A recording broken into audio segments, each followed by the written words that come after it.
Well, we do want to honor your time. I know some people have a short break period, so maybe getting started.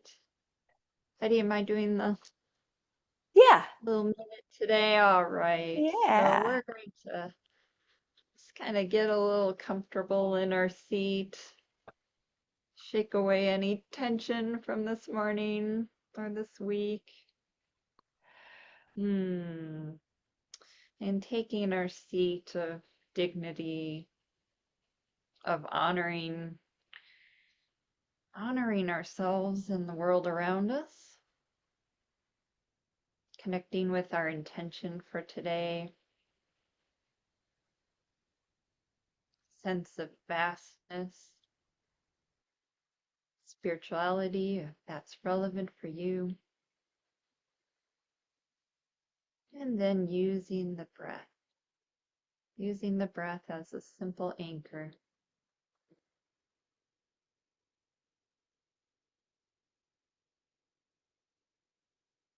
Sometimes like to have a stronger emphasis on or focus on the exhale and let the inhale come a little natural.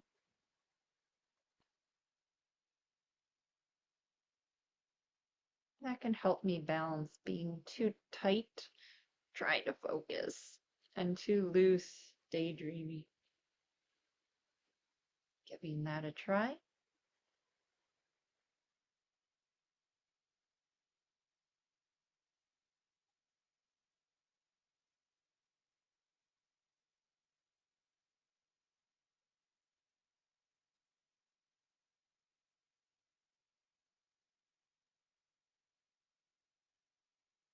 And taking a nice full breath and coming into our class today.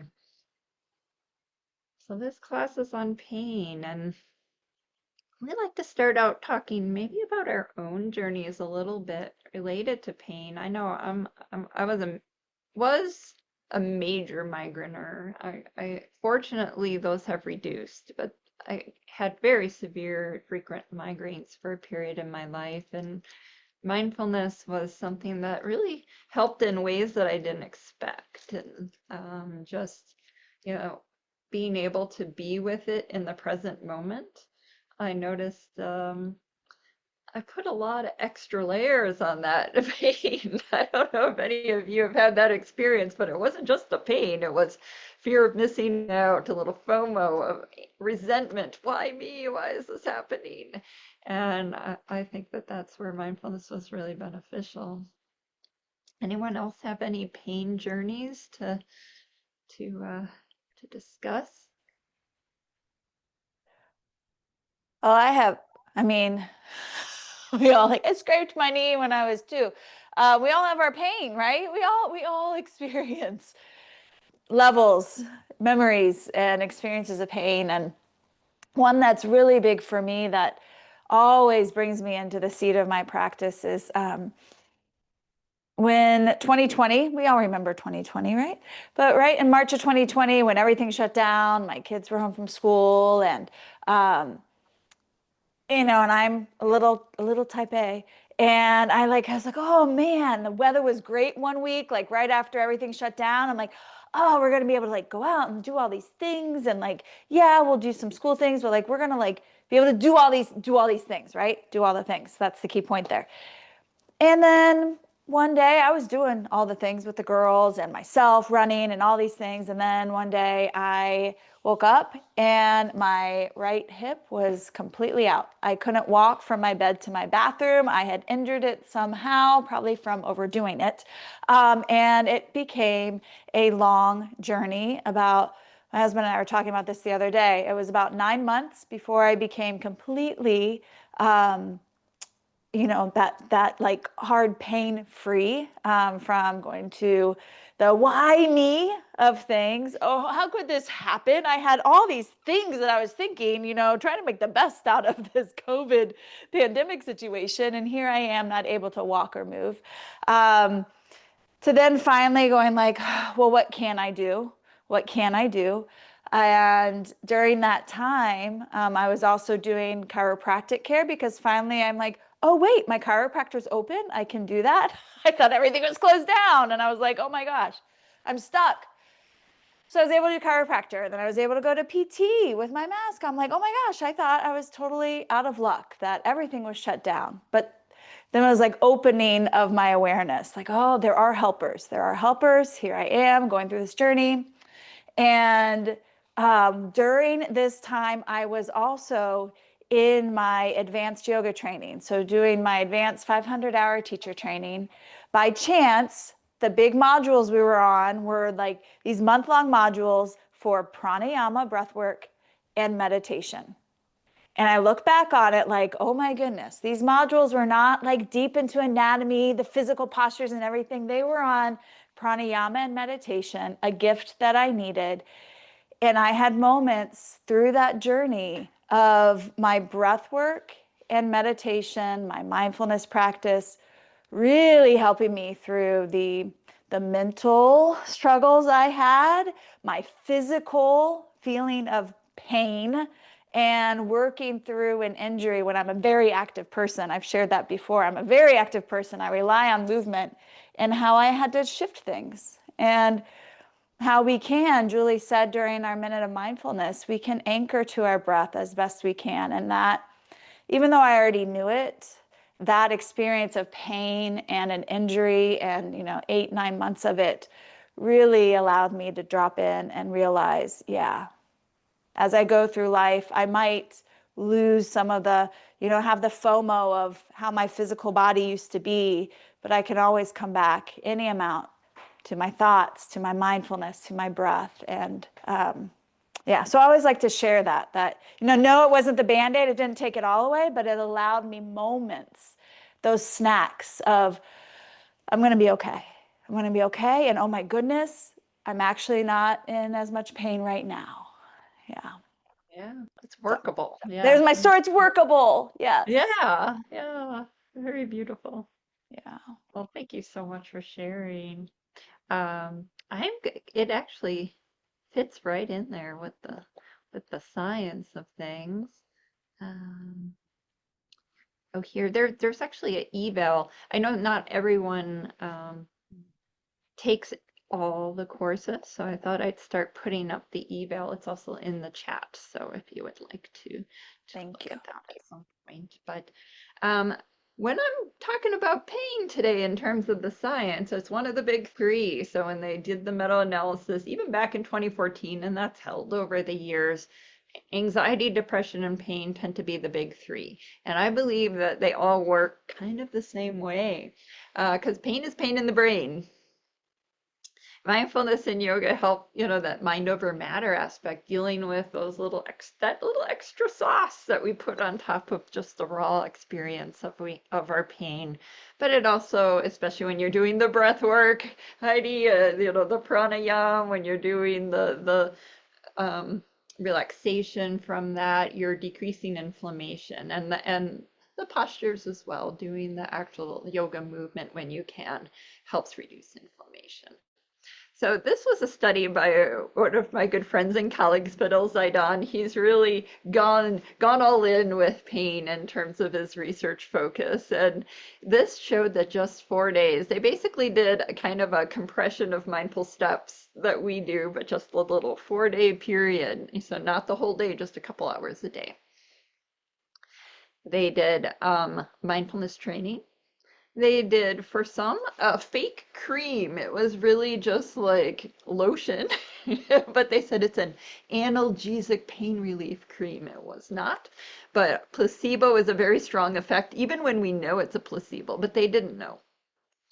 Then they gave people a fake mindfulness training and taught them over 4 days how to zone out.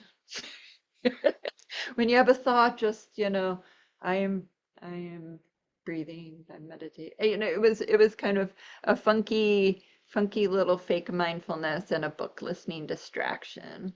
And they expose them to real pain while they're in an MRI scanner. So if you don't like getting an MRI, imagine purposefully getting pain in the MRI. This delivers it packs a punch but doesn't harm the skin. You can kind of dial it to the sweet spot of ow. And indeed, people found it quite unpleasant.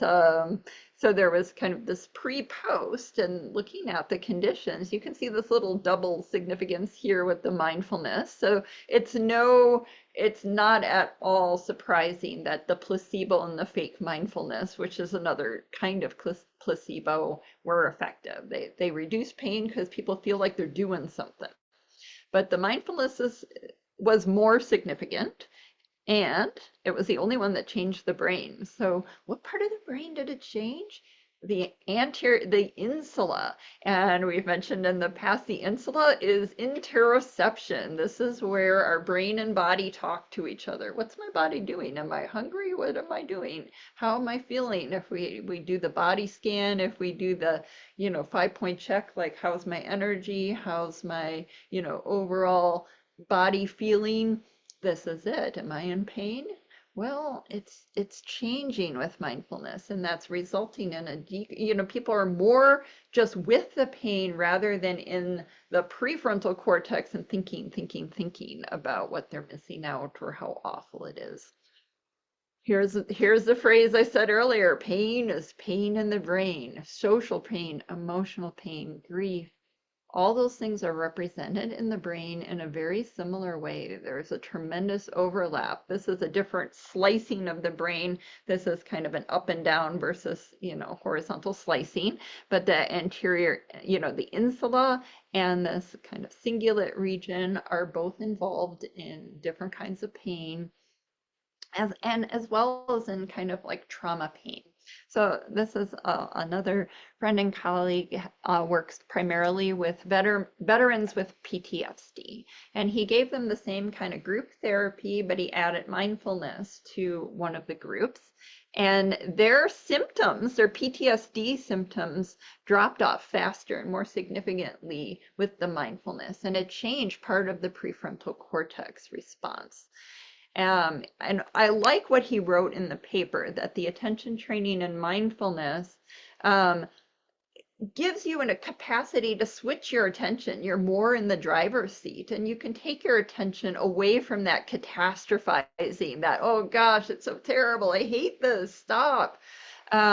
Which happens with PTSD, which happens with anxiety, which happens with physical pain, right? And it can reduce that rumination, which reduces your likelihood of kind of falling down that rabbit hole of increasing your own headiness, and instead you're experiencing interoception, which is exactly what Fidel showed in his pain study. Yoga also works maybe in a complementary, overlapping way, in that it can reduce inflammatory factors. So it has benefits in a whole host of diseases. It's been utilized. You can find a lot of NIH-funded sources related to the benefits of yoga. This particular study I thought was kind of fun because it's looking at an inflammatory factor, with blood work. And anti-inflammatories, like when we pop an Advil or an aspirin or a Tylenol, all those things are reducing inflammatory factors, and steroids as well, but these are non-steroidal. Yoga can kind of be your your Advil replacement, or at least a little adjunct if it's something severe. They had people watch a yoga video or actually perform along with the yoga video. And they found that, after the video, they had a more positive affect, more positive emotions were reported. And then they looked at the difference between the yogis, the ones that regularly practice yoga, like Heidi, and they gave them a stressor, a social stressor where they had to perform math in front of people and be judged when they were wrong. Can you imagine counting backwards from 7 from 100? Really hard, really like rattling, and yet the people who were regular yogurt, did I say yogurt? Yoga practitioners had a reduced, did not have an elevation in that interleukin 6. So they, drew blood and saw, hey, they don't have this inflammatory response to stress, which is really excellent. Heidi is also going to be leading us through alternate nostril breathing a little later in the class, and that actually balances this kind of sympathetic, parasympathetic nervous system and the prefrontal cortex asymmetries that go along with them.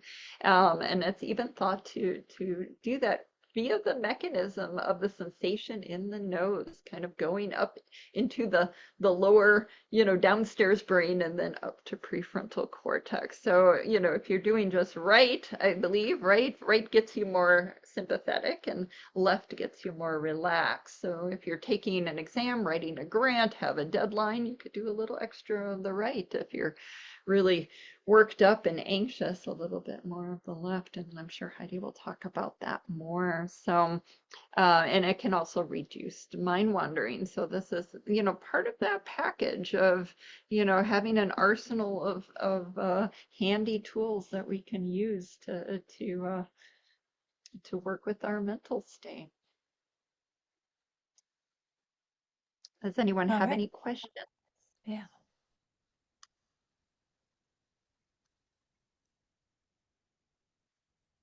Well, if not, You got- let's get into doing, let's decrease our inflammatory markers and Yeah. Let's give it a balance our breathing. try. Yeah, yeah.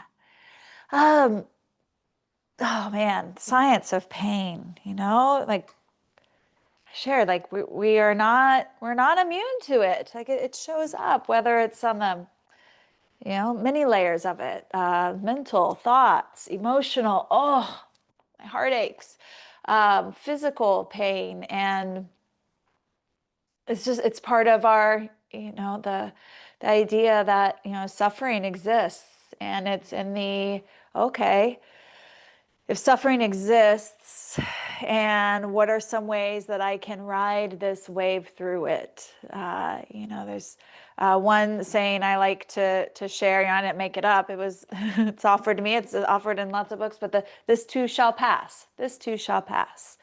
The good stuff, the exciting stuff, the oh gosh, my heart aches, or my hip being, out of service for a while.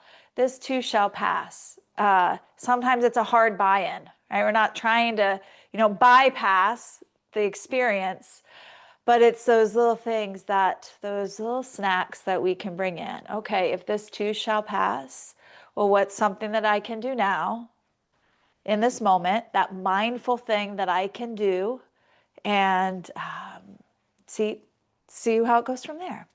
So we're gonna do just that. We're gonna see how it goes from here with a type of practice called restorative yoga. Restorative yoga is a little bit different than even some of the movement, like our 6 movements of the spine, where it's a little more dynamic and static, where we hold for just a little bit. In restorative yoga, we intentionally set ourselves up in a pose, and a pose that you're usually in it for, if I teach a restorative class, you're usually in the pose anywhere from 5, 10, sometimes 15 minutes. Today, I have a little timer, and we're just going to play with like what it's like to be in a pose for about a minute, and allow our body to down regulate, right? And that's one of the gifts of restorative yoga.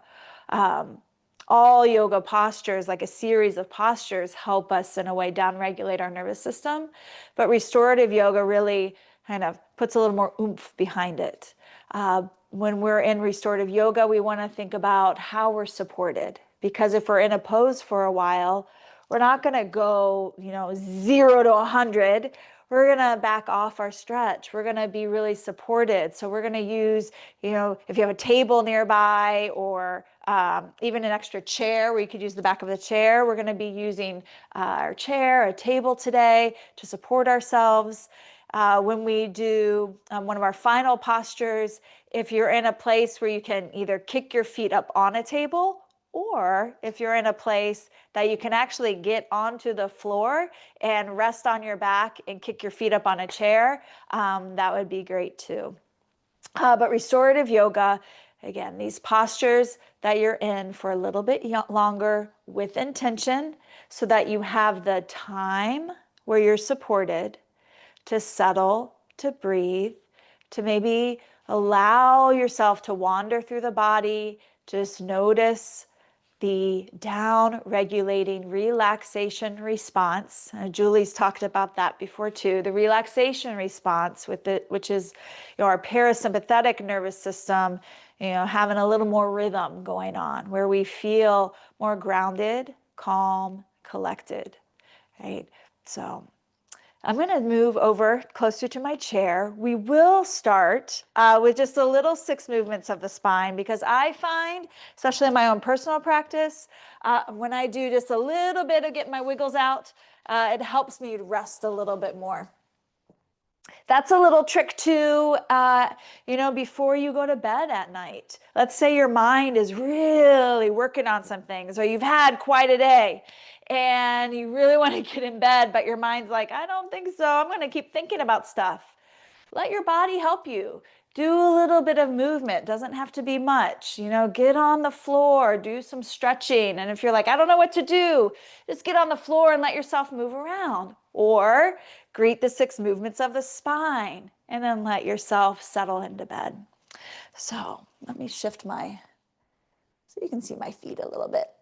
So let's start in our mountain pose. I'll get in the chair in just a bit. And as you start in mountain pose, land into your feet, or if you're like me and you have your fuzzy slippers on, maybe you're in fuzzy slippers or you got your shoes on, but land into the ground. Stand into your mountain pose. Arms can rest by your side. Just draw your attention into your breath. Standing here.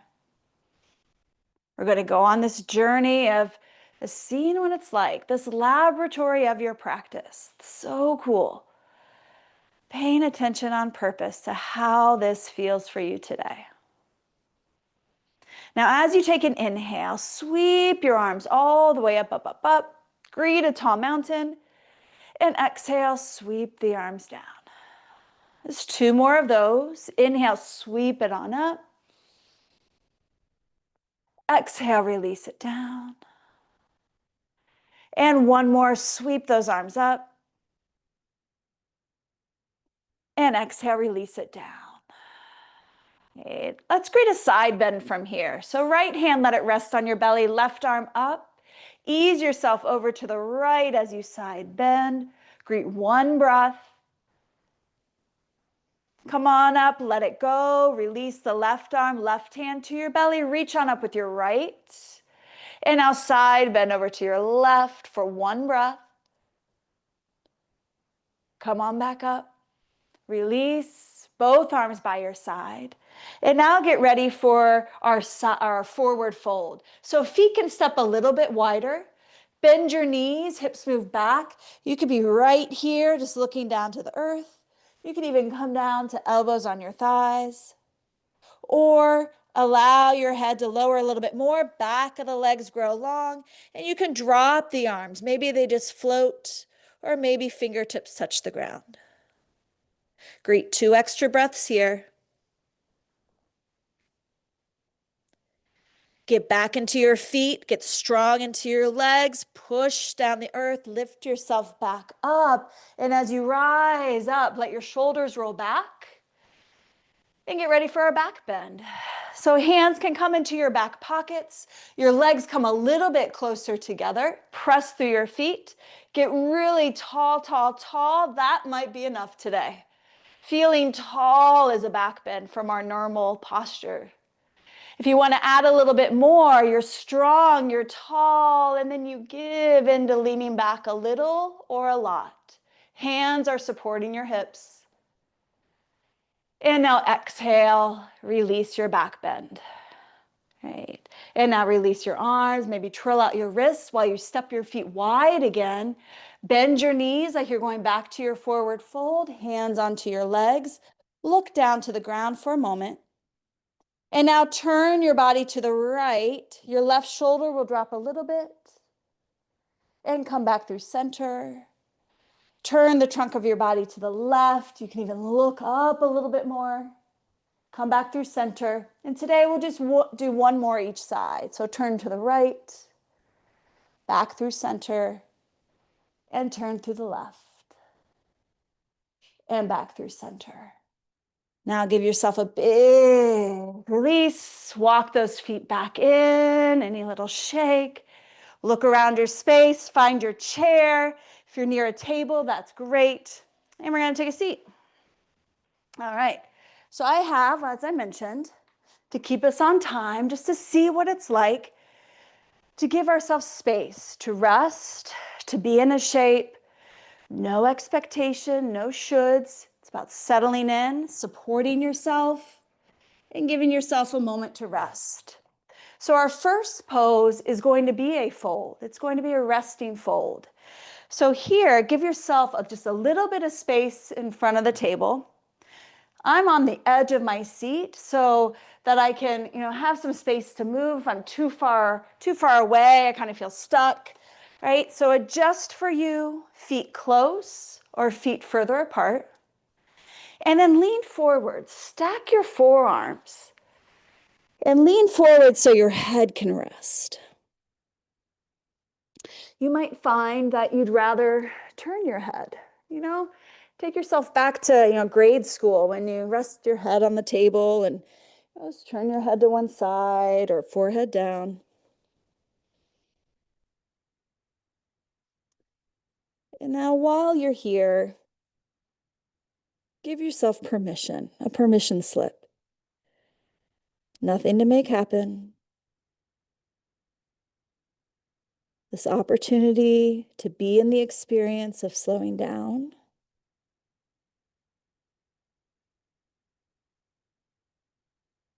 Allowing attention maybe to drop to where you're supported, head on the arms on the table, hips on your chair, feet to the earth, supported and breathing. And for this moment, that is enough. You are enough.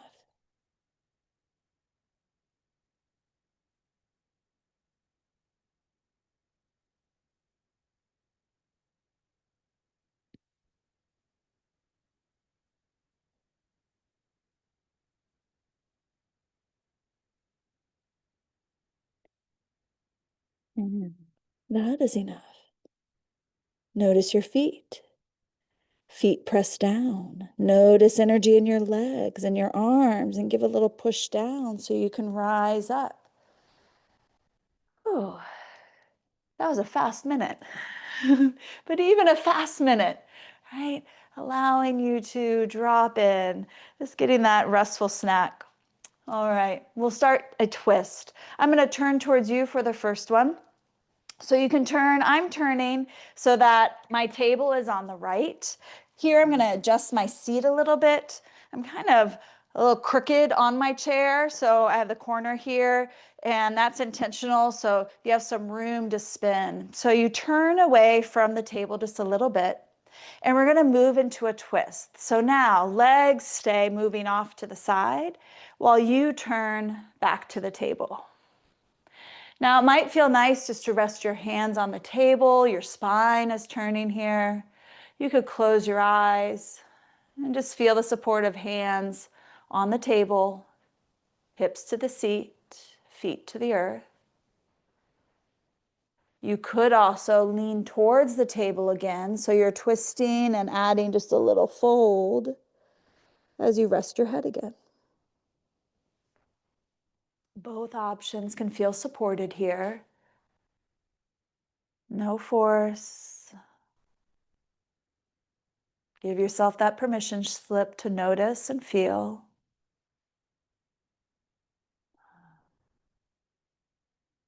Body's in the shape of a twist. Nervous system responding. Jaw relaxed, shoulders soft.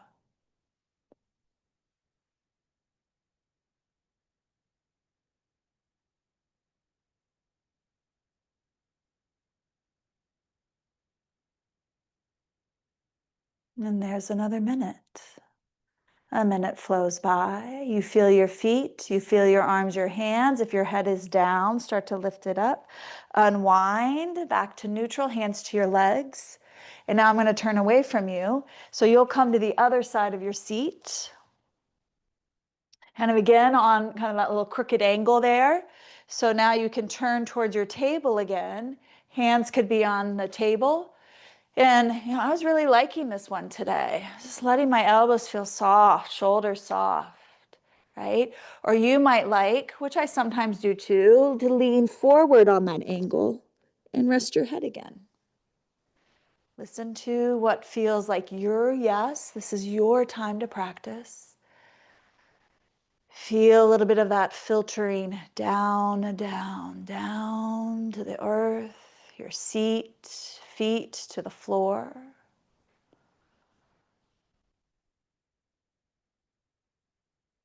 You're allowed to slow down and be in this practice of restorative yoga. Soft, breath flowing.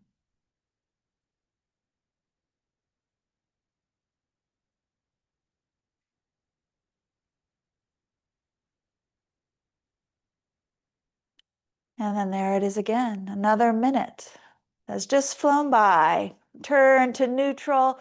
I'm going to turn back towards you. Great. And now just for a moment, notice how you feel. Maybe sit neutral, hands to your legs. From your fold to the twist. There's no judgment. Maybe just notice how you're feeling, kind of the landscape of you. From how you clicked play, dialed into the Zoom class, to this present moment now. And now I offer you a new shape to either shift your chair back so that you can kick up your feet up onto your table. Maybe you're in your boss's office, kick your feet up on the table.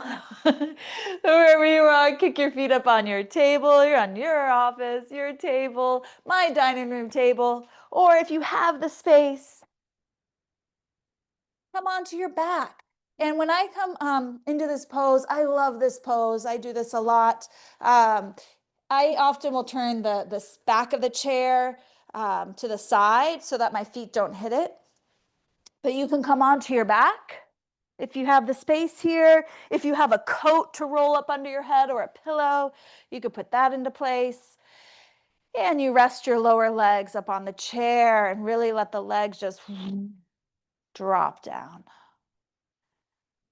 And I might just stay here. This feels quite lovely. So as you settle in here, again, either feet up on the table or legs up on a chair. If you're seated, let your back just really rest into the back of your chair. It's not about sitting alert or being alert and vigilant and focused with a task at hand. It's about turning inward. It's a different task at hand. Down regulating to the areas where you're supported.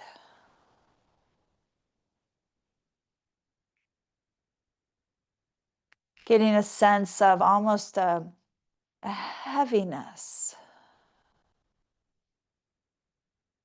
Yet that heaviness, in an interesting way, gives space for lightness or softness, an allowance to maybe breathe with a little less resistance.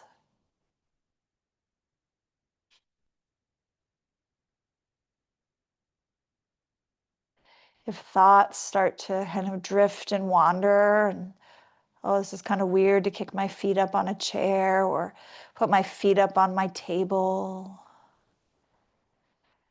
that's all right. I can wipe my table down later, or I can do all the other things later. Right now, this is the practice. I'm in the laboratory.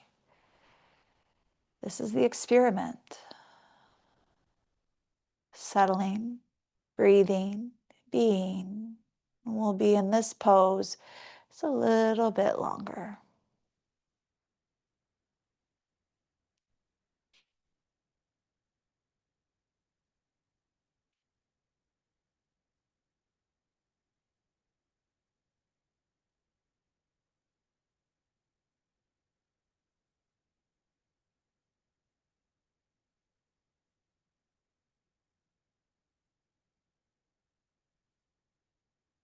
And now getting a sense of the ground beneath you, the rhythm of the breath within you. If your eyes were closed, maybe blink them open. And if you're on your back, just walk your feet in a little bit more, roll yourself off to one side so you can take care to come on up to a comfortable seat. Hello again. If you were kicking your feet up on the table, just adjust your feet off to find your seat.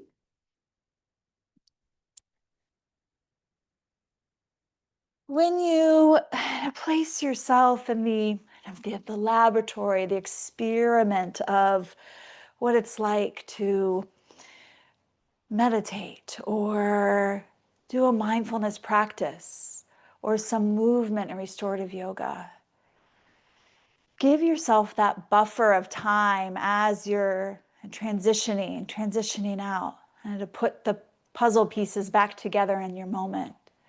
So maybe let yourself look around for a moment.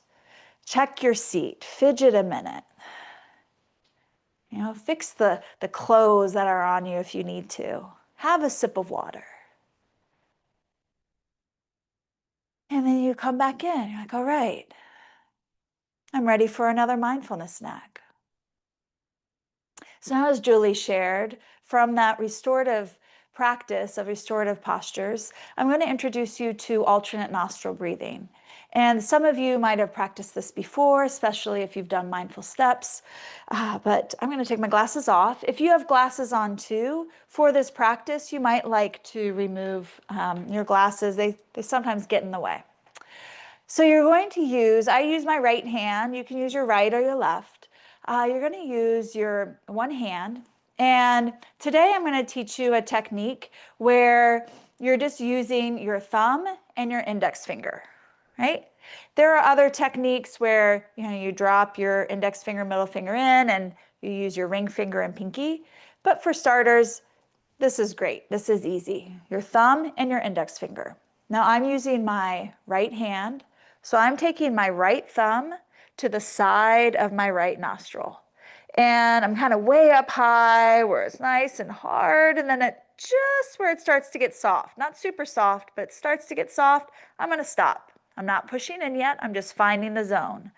And then I'll take my index finger around the left side and I trace down the nose to where it just starts to get soft. Not super soft way down in the lower nostril, right? But just past that harder cartilage area. All right. So now I know the zone that I'm going to be pressing. For starters, just find the placement and let your body tap in to your breath. You might notice today, I've noticed with the heat on in my house, I'm just slightly congested in one nostril over the other. It's like, okay, that's interesting. If it's causing too much congestion today, you can just do this practice in and out of your mouth, or whichever side's working for you. All right, friends. Now, as you notice your breath, breathing in and out of your nostril, with your thumb, we're going to close the right side. So again, I'm using my right hand. So with your right hand, close that right nostril and breathe in and out the left for just a moment.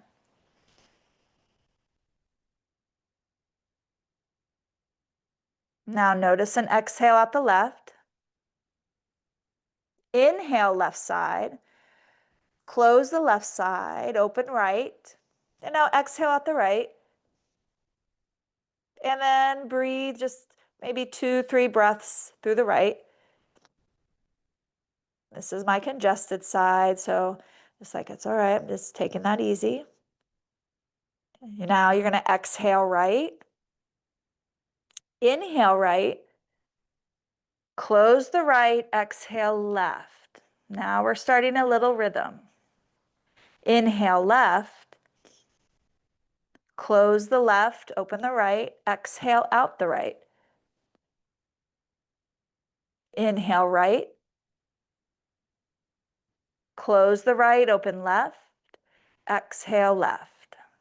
So now we're kind of going back and forth, shifting the tides. Inhale left. Close the left. Exhale right. When you're ready to inhale, inhale right. Nothing to force. Close the right. Exhale left. Inhale left. Close the left. Exhale right. Inhale right. Close the right. Exhale left.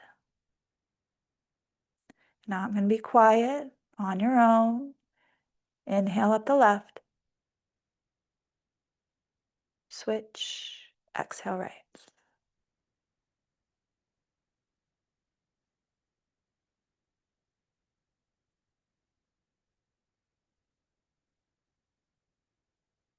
Eyes could be open or closed. Staying with your own breath pattern.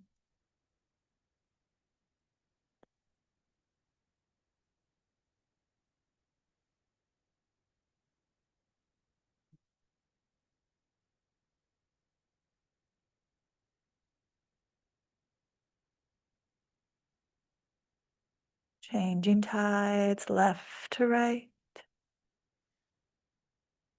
right to left. Nothing to rush.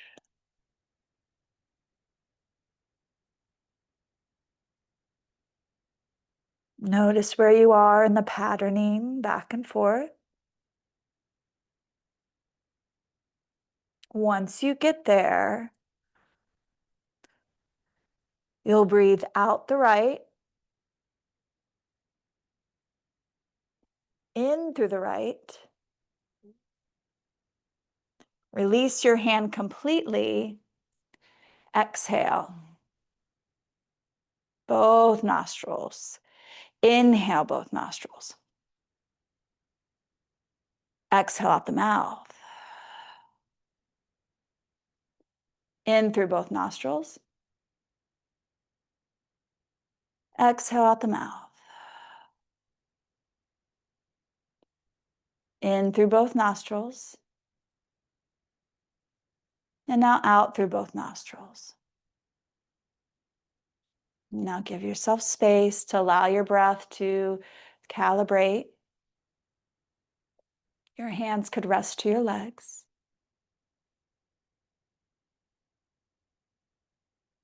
Just noticing what you notice. You're in the laboratory of your experience. Notice what you feel.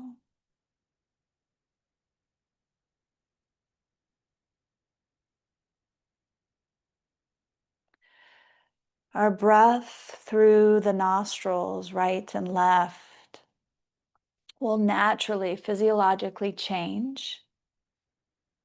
It varies person to person, but it's usually around anywhere from 35, 45 minutes. There's a natural change of tides where one nostril is a little more dominant. It's not that you're not breathing out of the other side, it's just one side's more dominant.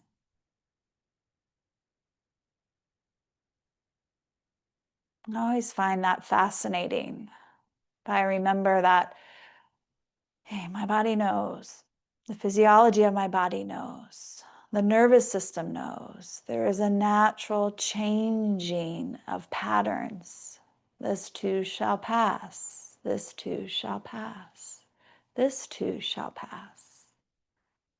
My body is always responding. My brain, my nervous system, the wisdom of the brain and my body and all the things. There's a wisdom to it if I sometimes give myself space and allow.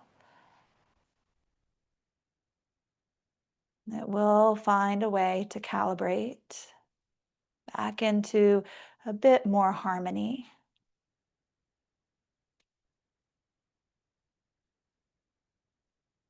We can use alternate nostril breathing, as Julie shared earlier, to assist us, since we know that there's this changing of tides. And we also know within the brain, right, this coordination, cross-lateral coordination, right side speaking to left, left side speaking to right. And in the nostrils, if we close the right, so you're closing the right and you breathe the left, you're breathing primarily left side, and that has a down regulating effect on the nervous system. So remember, like left, breathing left, down regulating. This is nice to do at night, nice to do if you're feeling kind of a little too upregulated. Breathe through the left side a bit. Vice versa, it's 2 o'clock in the afternoon, you're super tired, you're about to teach a class, or you're about to, needing a little more upregulated energy.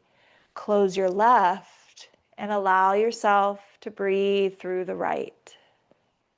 Right? You can alternate if you want, like we did, or just give it a little more focus. Breathe through one side, depending on what you might need.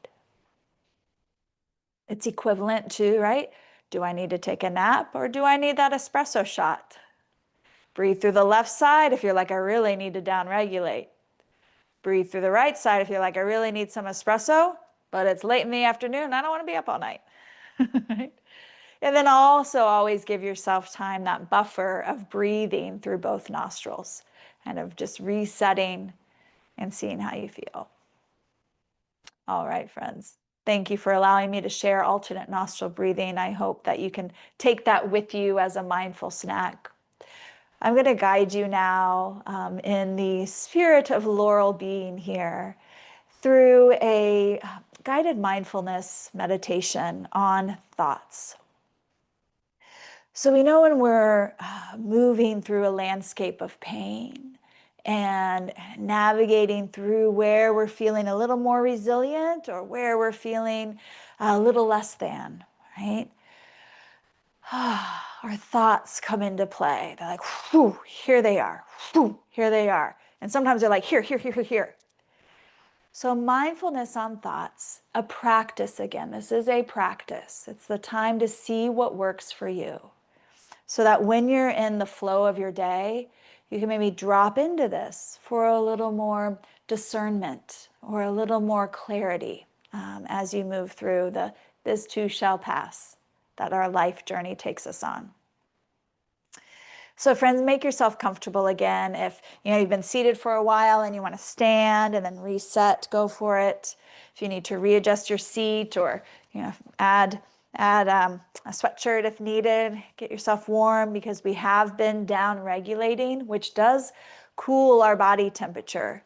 So you might notice that. But come back again, comfortable seat.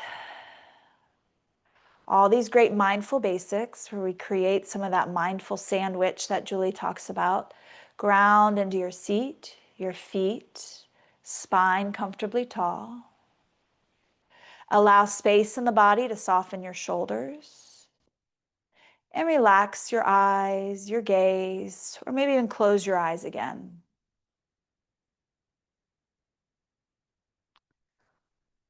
And here you are, back in the laboratory, this mindfulness journey.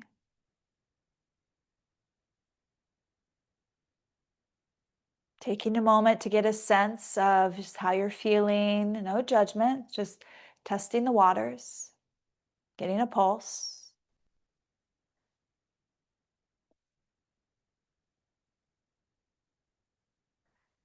And when we get a pulse, it's like, it is what it is. You're not trying to judge it, create a big story around it. We mindfully notice and observe. And so now what? Oh, So now what? Another thought comes along. Oh, it is what it is, this new thought. You're sitting, observing, and a thought comes along. Perhaps let yourself notice that thought. Today, the practice to notice. What did I just think about? Oh, totally forgot. A new thought came in. All right. Hey, new thought. What's this thought about? Is it an old thought?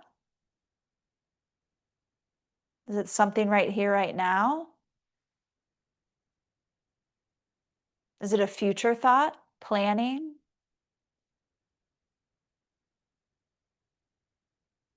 You're giving yourself permission. I've got a thought. Oh, wait, hold on. I lost that one. Now I'm into a new thought. That's all right.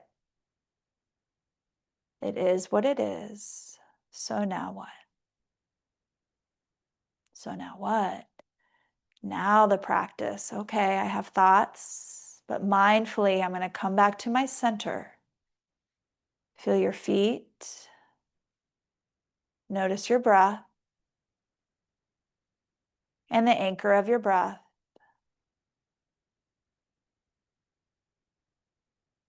Attention's going to your breath. And then, sure enough, I know my mind just went there. Another thought comes in. It could be a sound. What's that sound? Is it the rain? Or, oh, I got an itch, right? Or, oh, something in the past. It's okay. Be kind. This is the practice. Noticing thoughts. We all have them. Without judgment, without hooking onto it or biting into that thought. You go, okay, I see that thought. And now I'm going to come back to the breath. Thank you, thought. I'm here in this moment again, breathing, feet to the earth, soft in the jaw, the shoulders, noticing breath, allowing for this space. Nope. Another thought comes up. It bubbles up. Well, hello again, thought. Oh, that's an interesting one. Haven't thought about that one in a while. Oh, all right. Not going to judge or bite into that. Oh, that's creative. I want to remember that. All right. I'm going to put it back there. I want to remember that later. And that is enough. I come back to the breath. I come back to the breath. I'm so creative in thought, abundant thought. But right now, I let my thoughts, my attention drop back to the breath, back to my feet to the earth, back to this exploration of allowing thoughts to flow and coming back to anchoring in the moment so that I can pause. A thought is a stimulus. A beautiful phrase by Viktor Frankl, right? Between stimulus and response, there is a pause. Your thought's a stimulus. Aha. But give yourself a pause to breathe, to anchor. And if you choose to respond, you respond with a little more clarity, compassion, and care, thoughtfulness.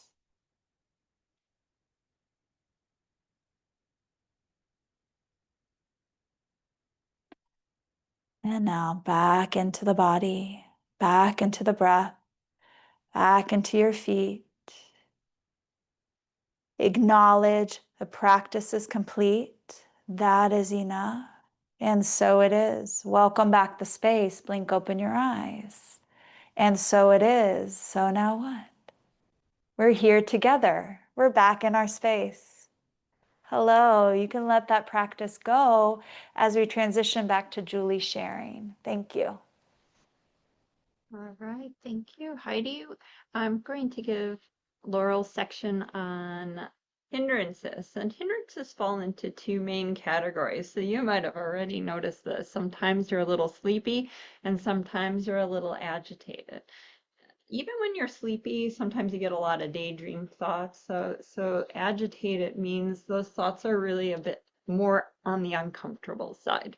And so here I would like to invite you, if you can, if your body check indicated, hey, I've got a little resilience today, maybe try it. Maybe try sitting with it. Um, I have a physician friend, and he uses the short mindful snack practices during the day, right? But then he says, well, it's when I do a 20-minute session, maybe at the beginning, or maybe he tended to at the end of the day. That's when I process. And that's an important word, process, because we have to kind of buck up, right? Sometimes, or we can't allow ourselves to, completely be overwhelmed sometimes, but that you can still feel that those strong emotions or strong thoughts are there kind of knocking on the door, and that they're taking your energy when that happens. And so if you can sit with that during meditation, the thing is, it doesn't feel real great. And a lot of people feel like, well, I want my meditation to feel really relaxing. And certainly you could get yourself into a more relaxed mode with some of the practices that we did today, those restoration practices, breathing practices from today and previous weeks. But if you can sit with the discomfort even for a short while, then maybe those monsters under the bed aren't so bad.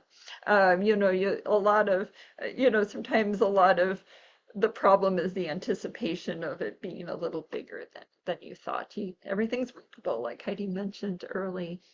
Um, Laura also talks about how we can set a mood, by setting ourselves in kind of a mood, a meditative mood. We could, she likes to light incense. Heidi, you want to talk about your mood setting?